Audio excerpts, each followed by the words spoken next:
What's going on? Hey, What's happening with it? hold on, where'd you go?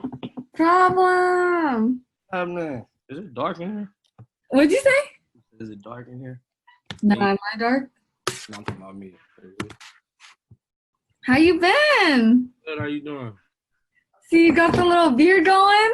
Oh man, that's the Corona sit in the house vibe. Everything's all grown and looking crazy. I feel you. How you been holding up during quarantine? Oh man, I've been good, been real good, working on a lot of different stuff. Bunch of different things. Just tightening up this, drop coffee and Kush, a lot of stuff. I feel you. How have you been holding up with the current state of the world with the protests and whatnot? What are your thoughts on everything? Uh I'm glad. I hate that it took something so heinous for for us to get the recognition we've been getting as a people. I'm glad that the younger generation is seeing a more proactive version of minorities. I'm glad that it's not just us outside protesting; it's everybody outside. Because that means it's not just black people that are tired of the injustice. The world is tired of it. Can you close that door now? Right. So, I'm more so looking for the beauty in all of it than anything. So that's what I'm saying. I'm seeing that we've taken something so dark and now it's a lot more positive things happening because of it. Definitely. I agree. And I know you have kids too, so like, the general concern for your children. Yeah, they're. I mean, I talk to them like in a different kind of manner anyway. Like I'm real truth orientated with them just because of with social media and with you can just Google anything. There's no point of lying to children. You might as well just keep it as 100 as possible and just tell them the truth because they can go find out the information so fast. So just being as 100 as possible with my feelings and what I feel, we got a group chat where I just send them things that I need them to see. So it's actually gotten us closer because everybody's mind isn't just moving on what they're on. Right. No, definitely. How old are they now? Shit, my youngest is 4 and my oldest is 20. Damn. Yeah, I started kind of young. It's a wide range. Right. I love it. Well, congrats on the release of Coffee and Kush. Thank you. How's the fan reception been? It's been dope. I love it. I love all the calls I've been getting. I know I'm beginning in a new direction and I'm building something else and I'm excited about it. I'm really excited about the first steps in that direction. Meaning just doing something that I just want to do, like really not being concerned about any rules, any past history, performances or anything, just moving forward in a whole nother direction. It just feels a lot better. Definitely. I mean, you've always been you have your own label, so you've been given the luxury of being able to drop and do what you want, right? Creatively. Yeah. But this is different because even with that, it's still it's such a numbers based business. Right. And with us seeing a lot more to profit than other labels, we don't have to really sell as much, but you just still want to be competitive with what you do and what you've done.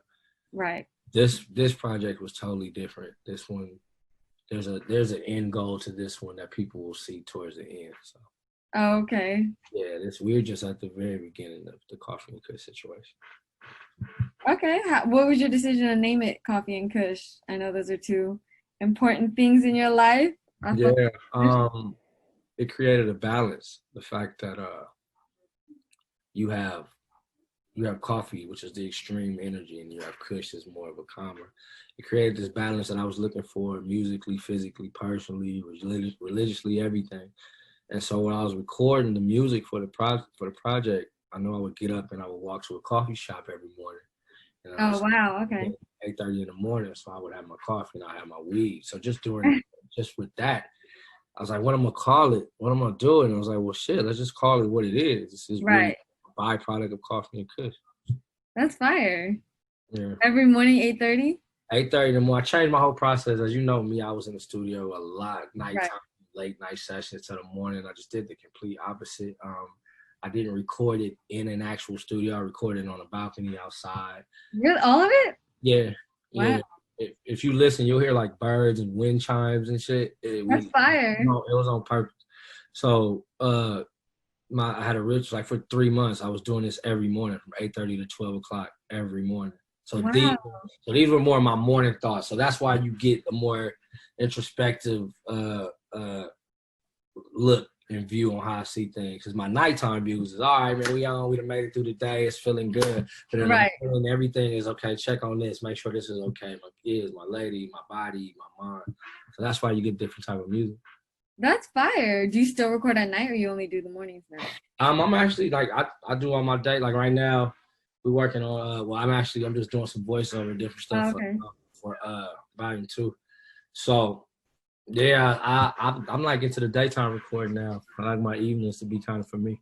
That's fire. You get that shit out of your way. Yeah, early. It's dope. It's crazy how I didn't even notice that that my pattern was this late night thing until I stopped. Same. Yeah. And you wake up and you're like, dang, where'd my day go?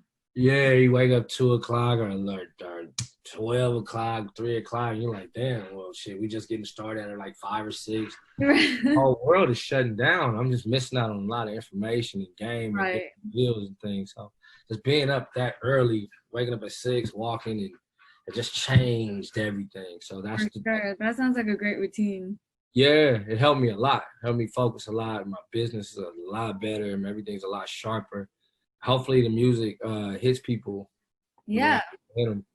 Yeah, I was listening. I want to talk about the intro track. You say the streets will quickly show you love, but they don't fucking love you. Can you Right. what were you going through when you recorded that one?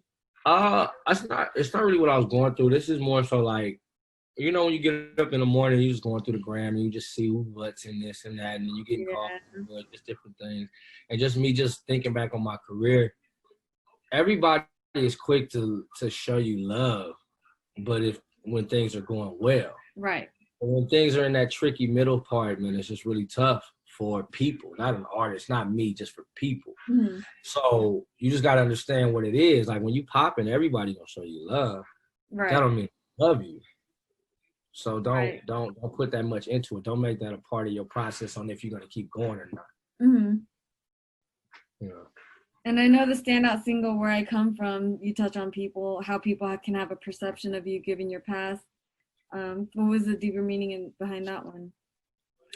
I know it's tough for people to see past my wins. Like Diamondland, we've had a great run of just like turning people up and having a real and platinum records, and that would have the parties going crazy and have us in the most ratchetest situations ever. So it'd be tough for you to forget that. And I don't want you to forget it, but understand that there's a growth thing that's happening as well.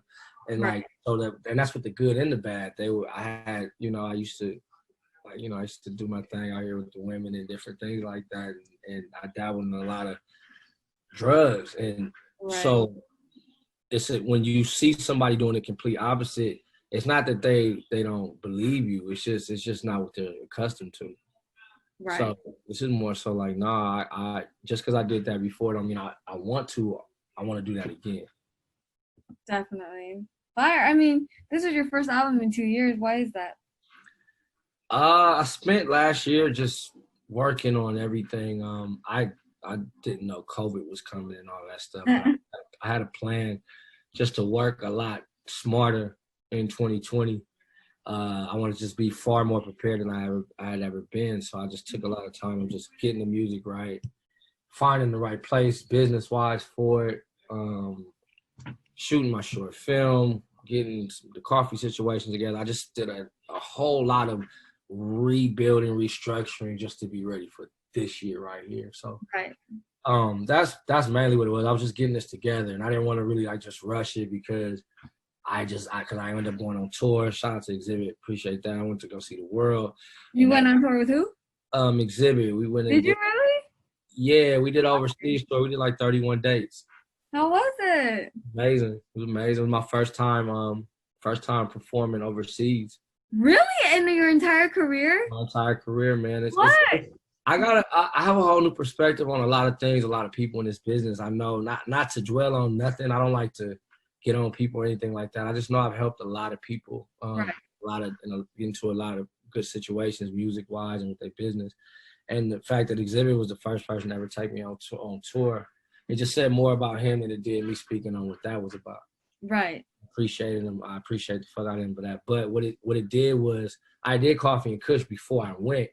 And when I was planning for people, he was looking at me like I was crazy. Like, what is this? What is this shit? Like, what are you talking about? Coffee and Kush don't even go together. And I hadn't even been to the Netherlands yet. I hadn't even been to Amsterdam yet. That's so when crazy. I got there, it was like a confirmation of like, man, I knew I wasn't crazy. This shit sound like this out here. And, I was born in Germany, but I hadn't been back. So once I got to Germany, I got to see like, whoa, my first year and a half of living, this must be why I'm a little different than everybody else. That's interesting. It was dope to see, but yeah, I was more so like, let me just get ready for January instead of just trying to just rush into 2019. Right. Mm-hmm. For sure. I'm just surprised that the Like What days didn't bring you overseas. Yeah, it's crazy. Yeah, it's crazy. I got my passport a little after that, but I don't know, man. I think we were a victim of looking like we didn't need help, as opposed to people not doing shit with us. I don't want to be like personal. I think Diamond Lane, our perception is that we gonna do it ourselves and we gonna do it our way and we're gonna do it with our cash, and that in some ways that might have scared people away. We're like, well, they got it. You know what I'm saying? And I'll chop it up as that. But nah, we was young new niggas in the business, figuring out how to do it. But yeah, that's all over now. I'm definitely, once everything goes back, like right now, I've never had this many fans overseas ever. I'm just seeing my spikes, my streams are shooting up crazy. That's fire. So yeah. That's super. I want to talk about your coffee brand too. That's fire. Green Hour Coffee. What's the special about this one? Yeah, I'm partnering with my boy Brandon. Real special kid, man. Black kid from LA, and we were gonna do something else, and I was like, man, we need to do like a coffee like delivery business. We need to really try to just go somewhere else.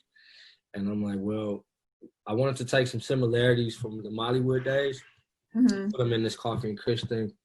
And like the one thing I knew with the Mollywood stuff, like the Mollies went crazy in the city. Everybody was buying Mollies and everybody was a part of that wave. Right. So it was like, well, the good part about that was a product. So okay, let's have a product for this one. If I'm about to create what this Coffee and Kush world is in America, well, why not have my own coffee to grab? You can get that as well. Why not have my own Kush that you can get as well? So that's fire. Yeah, I want it to be like my hope is to make it like the Ciroc of the coffee world. You know what I'm saying? That fly urban coffee where we can give other artists their own flavors and just really make it something big. Yeah, that's super fire. I want to get into the short film too, Compton Story, which you produced, wrote, starred, and directed. Talk about doing everything. Shit. Oh man, well I can't say I did everything, man. Shout out to Joshy Gons, man. He directed and edited with me, man. He man, incredible kid, man. Wait, I know him. Yeah. That's my guy. He's done most of the visuals I've been dropping. He's kind of like, he's that eye that I wouldn't see things at. And that's fire. So shout out to him. Started a film company, 50 million media, and I say, well, shit, man. I went through the whole process of like just trying to write scripts, trying to get scripts, trying to figure out how to invade that business because that I didn't know anything about it. Right. I woke up one day, I was like, fuck that, I'm gonna shoot something. I'm gonna come up with something. And so I had been working on the music. So I said, well, let's take 7 or 8 of these and write a story around it, and then we can put it together and hopefully we come up with something dope. And I watched Purple Rain and I watched Friday. Those are the two I was trying to combine. Fire. Let's just take some music and some comedy. And I think nobody would expect me to drop a comedy anyway. I think it was just totally out the box, especially here at Compton Story, and you think it's about to be this shoot 'em up, bang, bang thing, and you actually get like a real family story, actually. These are all my friends, and this is what happens in a day with problems sometimes. We about to shoot episode 2 really soon, too. Okay, really? Yeah. I mean, you got Snoop, Mike Epps, Jackie Long. Talk about just the people that come through for you. That's super. Man, it was a blessing, man. it started off as something really small, and then just as it kept going, it just got bigger each day. Like a lot of different things happened on why. Like Mike Epps is in it because one of my other partners couldn't make it that day, and it was like weird. And then Jackie Long is in it because somebody else couldn't get. It was a lot of like once we tell like this backstory of how I put this together and how we did this, it just shows, man, that like we've been sticking together for a long time, man. I appreciate all of them for taking time to help me with my new thing that I was working on. That's super fire. Was your greatest memory from just? My lady crashing the Lamborghini was the funniest part of it. Really? Like, wait, she crashed the yeah, Lamborghini? she backed it into a pole. Yeah, while we were Stop! Wait, that's epic. No, it's funny because at the time I'm the irresponsible one in the relationship out of us, you know. So we were like, okay, while I'm shooting, she wanted to, you know, help me through it and just be there, you know, be a supportive woman or whatever. So she's like, well, I'll move it to where you need it to go while you're doing what you're doing. So, cause she like, I'm the irresponsible one, which is funny because I always thought this in her face. So yeah. I'm like, babe, she's like, I'm gonna bring it around, and I guess she doesn't see that she's backing into she's going to a pole. I'm like, but the engine is so loud she can't hear. Lamborghini, no. Cracked the bag, and she felt so bad. She's like, I'm sorry, it's gonna cost. I'm like, don't even worry about that. I mean, that's the least, as long as you're all right. But you're a real one for not getting mad. You are a real fucking one. That's crazy. Listen, man, why would I? She does so much good for me, man. I can't get mad on no accidents. That's so fire. Yeah. It was dope, though. It was dope. That was the funniest shit ever. I mean, talk about what does the Lamborghini mean to you? You know, you got a record out. Oh, man. Like, to me, the Lamborghini is really, like, was just the title to get people to come check it out. The story of that song is really about how us men, we can't keep getting into it over, like, small things. Facts. Like the women that we've all dealt with are just these little things that us as artists and us as men just tend to like break. Like the Lamborghini represents like fame and popularity, and that shit will blind you sometimes, and your morals and ethics will just be lost. So this is a story of like, hey bro, like chill out, man. Let's talk everything out. If it's over a lady we both knew, let's talk it out. Let's not let that get in between what's really real, because you gotta talk, you gotta communicate. So that's what the story is. I just knew people hear Lamborghini, bitch, I need a motherfucking Lamborghini, makes anybody want to come see what's going on. And then I could sneak some message in there. That's definitely. I mean, was there a point in time in your career where you were, you know, into material things more than? Oh, hell yeah. Yeah, definitely. I was into being the guy popping the most bottles. Right. Playing to watch the whole thing. And I won't stop anybody from going through that phase. I think it's beautiful. I think if that's what you're gonna do it. But for me now, it's like I'm so like I want to minimize my spending, and I want to do like other things with whatever capital I bring in off of what we're doing. There's so many other things that I want to do that will maybe later equate to me really like just buying a private jet or something or some shit like that. Shit, I'm coming on your PJ prom. Come on, we're gonna get on the green hour PJ. It's gonna be lit. Super fire. What does it mean to get back to your city through arts? Oh man, I've been trying to figure out a way to invade that space where it won't, like the humanitarian space, without being corny, without doing something that doesn't seem true to my heart, and just not doing something because it's a fad. So I know what I wish. I just thought about what I wished I'd have had that would have sped up my creative process. And it was just opportunity in the arts. I mean, we didn't have a studio. I had a studio around the corner, but at school we didn't have a music program to teach digital software, to teach engineering. Right. We didn't have a program to teach music business etiquette. We didn't have a program to teach DJing. Like instrumentation was really for like the band members. It wasn't for like anyone who just wanted to learn how to play. Right. So I figured, man, I got with Terrace, and then we talked like, man, let's brand with some companies and see if we can do like drive-bys on some students and see if we can drop off stuff. So we putting together ideas at the beginning stages. I talked to Miss Asia Brown, the mayor. Shout out to her. Yeah. talked to her about the Compton Walk of Fame that we're trying to put together. So Wow, just fire. add more positive spaces instead of just trying to like, well, let's fight gangs and let's Right. poverty. Is like, all right, if y'all gonna do all that, that's cool. Let me attack the spirit, the good spirit. Yeah. Like, let's put some flowers in this motherfucker. Let's add some music instruments into the city. Let's show For that sure. people that came from here and have done positive things in the world.